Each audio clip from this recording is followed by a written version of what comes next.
ধৈর্য আর চেষ্টা চালিয়ে গেলে অবশ্যই আপনি ভালো কিছু করতে পারবেন। দীর্ঘ 2 বছর পর এসে নিজের স্বপ্নটাকে আবারও পূরণ করতে পারবো ভাবিনি। তো হ্যালো এভরিওয়ান, আসসালামু আলাইকুম। সকাল সকাল ঘুম থেকে উঠে আমি আমার ঘরটাকে একদম পরিপাটি করে গুছিয়ে রেখেছি। যদিও আমার ঘরে তেমন কিছু নেই, কিন্তু অল্পতে যারা সন্তুষ্ট তাদের অনেক বেশি কিছু প্রয়োজন হয় না। যাই হোক, তারপর ফ্রেশ হয়ে চলে গেলাম কিছু খাবার খেতে। সকালটা যেহেতু অনেক বেশি তাড়াহুড়ো ছিল, তাই তেমন কিছু করতে পারিনি। ঘরে যা ছিল তা দিয়েই সকালের নাস্তাটা সেরে ফেলি। ড্রাগন ফল কার কার অনেক বেশি পছন্দ আমাকে অবশ্যই কিন্তু জানাবে। এই তো সকালে নাস্তা শেষ করে এখন আমরা আমাদের গন্তব্যের দিকে রওনা দিলাম। পর্যায়ে জোরাজোরি করেই আমি তাকে বাধ্য করলাম এরকম একটা সিদ্ধান্ত নিতে। যদিও কতটুকু কি করতে পারবো জানি না, তারপরেও আমি সব সময় তার পাশে আছি। ও আচ্ছা, আপনাদেরকে তো বলাই হয়নি আমরা মূলত কোথায় যাচ্ছি। তো একটু পরেই দেখতে পারবেন আমরা কোথায় যাচ্ছি। আর এই যে রাস্তাটা দেখতে পাচ্ছি, এটা কয়দিন আগেও এরকম ছিল না।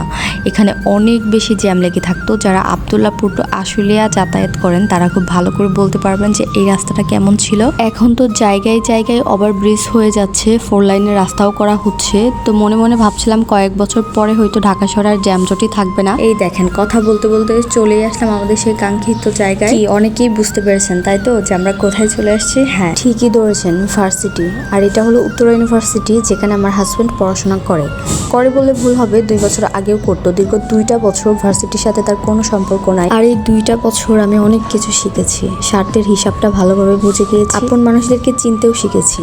স্বার্থ ছাড়া কে পাশে থাকে সেটাও আমি জানতে পেরেছি। মানুষের অবস্থান সারা জীবন এক থাকে না, খারাপ সময়গুলো সারা জীবন থাকে না। কিন্তু খারাপ সময়ে একটু সাপোর্ট মানুষকে অনেক দূর এগিয়ে নিয়ে যেতে পারে। খারাপ সময় একটু সাপোর্ট মানুষকে বাঁচার অনুপ্রেরণা দেয়। আর এই সময়টায় যারা ছেড়ে যায় তারা তো স্বার্থপরতার প্রমাণ দেয়।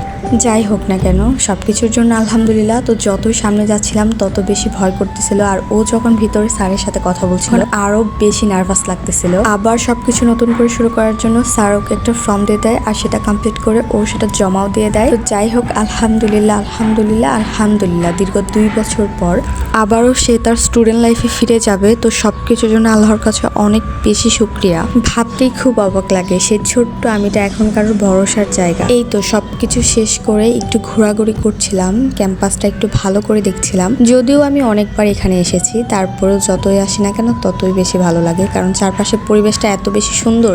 মন খারাপ থাকলেও ভালো হয়ে যায়। তো বেশিক্ষণ থাকতে পারিনি, যেহেতু আমার অফিস ছিল আর সকালে কিছু খেয়ে আসিনি, অনেক বেশি ক্ষুধা লেগে যায়। তো বাহিরে যে ওপেন ক্যাম্পাস ছিল সেখান থেকে আমরা দুপুরের খাবারটা খেয়ে নিই। আর এখানে ভর্তাগুলো এত বেশি মজা ছিল, কি বলবো, যারা খেয়েছেন তারা সবাই জানেন। আর এটা ছিল রাস্তা থেকে ভার্সিটির ভিউ।